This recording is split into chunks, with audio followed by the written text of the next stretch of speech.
kay Jackie, pangarap na maging sila ni Idol na naabot niya. Pero alam ko, ang deep inside, ingit ka sa akin.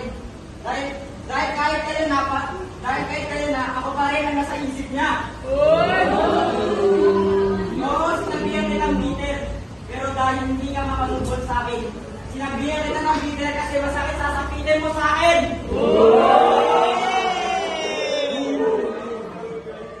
Cherry Red. Kasi hindi ka mukhang Pilipino, hindi ka rin mukhang Turkish. Sa kapal ng muso mo, Siya boy! Oh, grabe ba yun? Almigan. Hey! Si Marcos ay ang drama talaga. Talagang ramdam na ramdam mo yung pagdami nila. Pero paano ako maniniwala sa inyo ay sinuwan?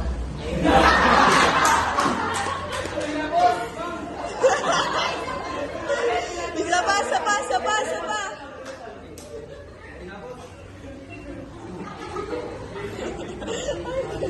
Si David at si Marcos ay ang drama talaga. Talagang ramdam na ramdam mo yung damdamin nila. Pero paano ako maniniwala ay sinungaling yung dalawa? Yung pare, sinasabi mo na tungkol sa aking uso ay aking babalik. Pare, itong uso na to, maraming gusto mo mali.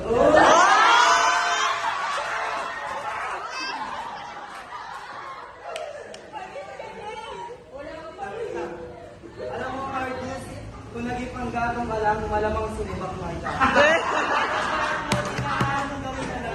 Kaya mo magsuot ng skinny jeans na hindi sumasayad sa balat. Nice one, friend! kaibigan, ang sakit isipin na kapangalan pa kita.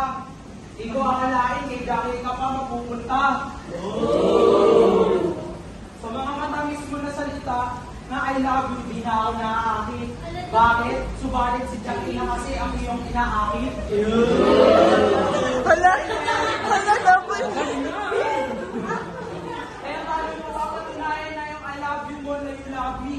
Pinagpalit mo nga ako kay Jackie pero you know yourself that I'm better than him.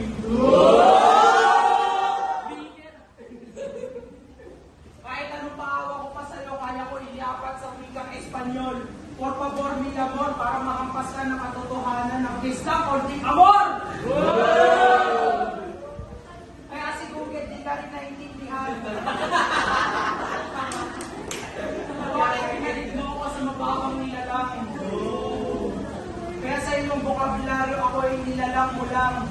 Ang laki na sinayang mo, magpapalit ka ng alam, ba't di pa sa bukang taong nilalang?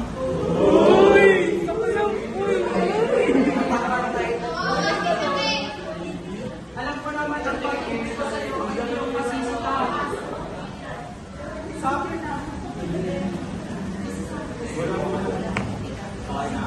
Alam ko naman ang pag-ibig ko sa iyo ay iyong masisita. Sama mo naman parang di mo ako tinawag na sinta. Ang daya, i-mention na kita. Di ba tinawag kita na sinta yung first kiss natin, di ba? Kaya wag ka mag-alala kahit anong tapin mo sa akin ay hindi na magpupula. Kasi markado na sa isipan mo kung ano ang masaya nating pagsasama. Kaya wag ka, kami na yung the best, humanap ka pa ng less. Kaya yung laban na to, hindi na contest, may nanalo na dito. No more other than the best.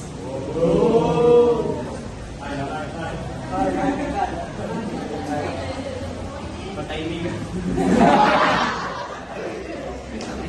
Amanda, bakit galit na galit ka?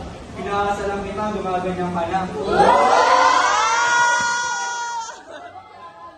Parang ang laruan na hindi nagtuturn on. Napakatagal na ng pangyayari. Hanggang ngayon, hindi ka pa rin nakakamove on. Ang dami nang alam na lang buhay, siguro maraming nang narating na lugar to. Ganun talaga ang magagawa pag kargador ka sa barko. Anong sinabi mo? Nag-kiss tayo, na hindi nga kita sinagot, kaya paano naging tayo? At anong sinasabi mo kanina? Na pangit kaming dalawa?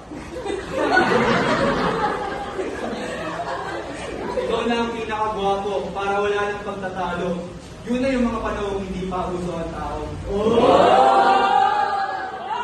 Pwede yung sige, ikaw ng pogi para kang si Dennis Trillo. Pag isang taon siyang hindi naligo at hindi magsisipilyo. Siya na ba yung kapling mo ngayon? Pagkatapos kitang paasahin ng alas 3:30 ng hapon noon. Hoy, David, ano sabi mo nun? Pwede pa ulit. Sakto, mahilig ako sa cartoon. Sakto ka mo kami nasawa ni Shrek.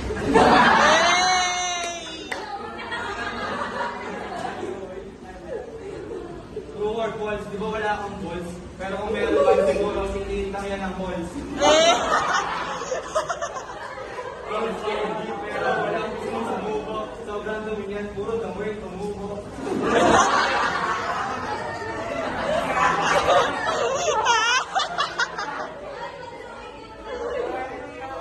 Uy, pwede. Iba lang yun nasa mind nyo. Wait lang, ano sinabi mo kanina? Pinagpalit ka sa pangit. Wala ka talagang utak. Feeling mo, pogi ka, ganon. Tama ka, tama yung feeling mo dahil feeling mo lang yun. Wait lang, naliligaw na ako. Kaya okay na po. Nice one mga friends!